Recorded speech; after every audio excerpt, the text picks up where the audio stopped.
श्री शिवाय नमस्तुभ्यं। श्री शिवाय नमस्तुभ्यं का मतलब होता है, हे श्री शिव, आपको मेरा नमस्कार है। इस मंत्र के माध्यम से भगवान शिव की आराधना करते हुए उन्हें नमस्कार किया जाता है। जय भोलेनाथ, हर हर महादेव। आप सभी दर्शकों को हमारे यूट्यूब चैनल अद्भुत ज्ञान सागर में हार्दिक अभिनंदन और आपका स्वागत है। सोमवार व्रत हिंदू धर्म में महत्वपूर्ण दिन होता है। यह दिन भगवान शिव को समर्पित होता है।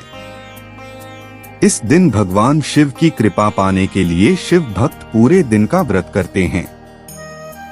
पूरे दिन का उपवास करके दिन शाम के समय भोजन करना चाहिए, अर्थात पूरे दिन में एक बार भोजन कर सकते हैं।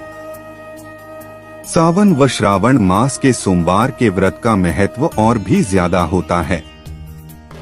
सावन व श्रावण का महीना भगवान शिव को अति प्रिय होता है।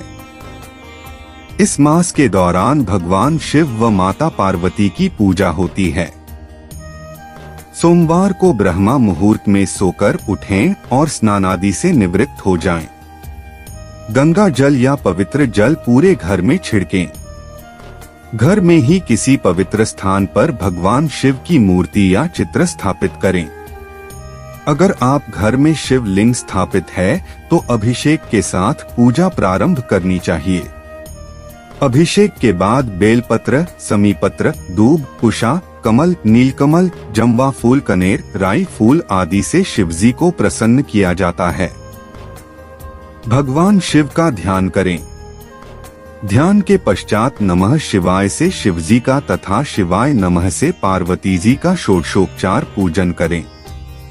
मान्यता है कि सावन सोमवार के दिन अगर व्रत रखकर इस कथा का पाठ किया जाए तो जातकों की मनचाही मुराद पूरी हो जाती है।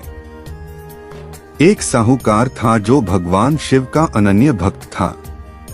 उसके पास धन धान्य किसी भी चीज की कमी नहीं थी, लेकिन उसकी कोई संतान नहीं थी और वह इसी कामना को लेकर रोज शिवजी के मंदिर जाकर दीपक जलाता था।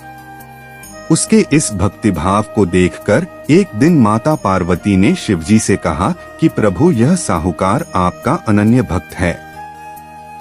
इसको किसी बात का कष्ट है तो आपको उसे अवश्य दूर करना चाहिए। शिवजी बोले कि हे पार्वती, इस साहूकार के पास पुत्र नहीं है, यह इसी से दुख ही रहता है। माता पार्वती कहती हैं कि हे ईश्वर, कृपा करके इसे पुत्र का वरदान दे दीजिए। तब भोलेनाथ ने कहा कि हे पार्वती, साहूकार के भाग्य में पुत्र का योग नहीं है। ऐसे में अगर इसे पुत्र प्राप्ति का वरदान मिल भी गया तो वह केवल 12 वर्ष की आयु तक ही जीवित रहेगा। यह सुनने के बाद भी माता पार्वती ने कहा कि हे प्रभु, आपको इस साहूकार को पुत्र का वर देना ही होगा, अन्यथा भक्त क्यों आपकी सेवा पूजा करेंगे। माता के बार बार कहने से भोलेनाथ ने साहूकार को पुत्र का वरदान दिया, लेकिन यह भी कहा कि वह केवल 12 वर्ष तक ही जीवित रहेगा। साहूकार यह सारी बातें सुन रहा था, इसलिए उसे न तो खुशी हुई और न ही दुख। वह पहले की ही तरह भोलेनाथ की पूजा अर्चना करता रहा। उधर सेठानी गर्भवती हुई और 9वें महीने उसे सुंदर से बालक की प्राप्ति हुई। परिवार में खूब हर्षोल्लास मनाया गया, लेकिन साहूकार पहले ही की तरह रहा और उसने बालक की 12 वर्ष की आयु का जिक्र किसी से भी नहीं किया। जब बालक 11 वर्ष की आयु हो गई तो एक दिन साहूकार की सेठानी ने बालक के विवाह के लिए कहा। तो साहूकार ने कहा कि वह अभी बालक को पढ़ने के लिए काशी जी भेजेगा। इसके बाद उसने बालक के मामा जी को बुलाया और कहा कि इसे काशी पढ़ने के लिए ले जाओ और रास्ते में जिस भी स्थान पर रुकना वहां यज्ञ करते और ब्राह्मणों को भोजन कराते हुए आगे बढ़ना।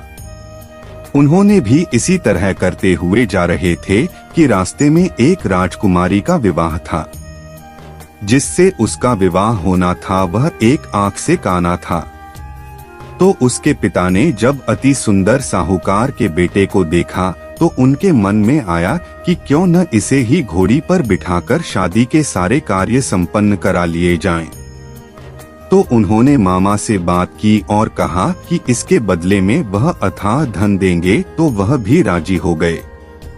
इसके बाद साहूकार का बेटा विवाह की बेदी पर बैठा और जब विवाह कार्य संपन्न हो गए तो जाने से पहले उसने राजकुमारी की चुंदरी के पल्ले पर लिखा कि तेरा विवाह तो मेरे साथ हुआ, लेकिन जिस राजकुमार के साथ भेजेंगे वह तो एक आंख का काना है। इसके बाद वह अपने मामा के साथ काशी के लिए चला गया।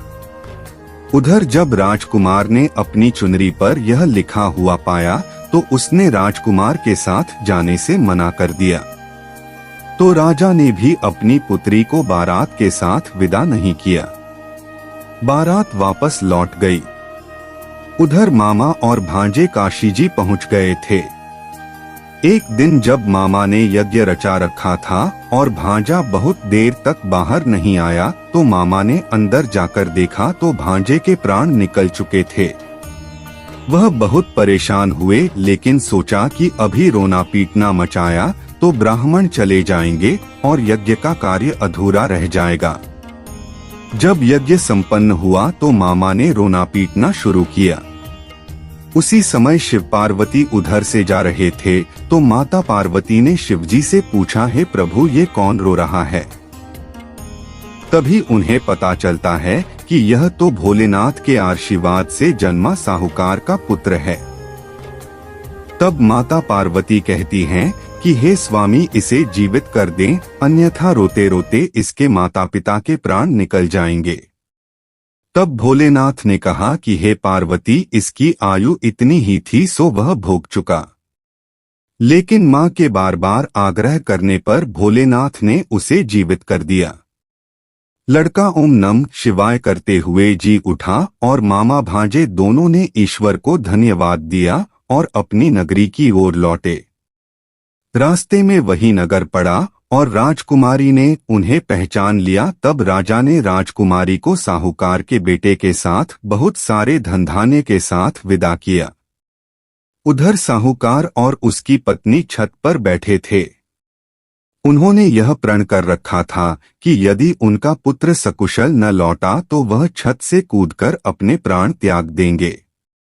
तभी लड़के के मामा ने आकर साहूकार के बेटे और बहू के आने का समाचार सुनाया, लेकिन वे नहीं माने। तो मामा ने शपथ पूर्वक कहा। तब तो दोनों को विश्वास हो गया और दोनों ने अपने बेटे बहू का स्वागत किया। उसी रात साहूकार को स्वप्न में शिवजी ने दर्शन दिया और कहा कि तुम्हारे पूजन से मैं प्रसन्न हुआ। इसी प्रकार जो भी व्यक्ति इस कथा को पढ़ेगा या सुनेगा उसके समस्त दुख दूर हो जाएंगे और मनोवांछित सभी कामनाओं की पूर्ति होगी। आशा है कि आपको यह जानकारी अच्छी लगी होगी। आप सभी से अनुरोध है कि हमारे YouTube चैनल को सब्सक्राइब करें। अगर आपने पहले से सब्सक्राइब किया है तो इसके लिए बहुत बहुत धन्यवाद।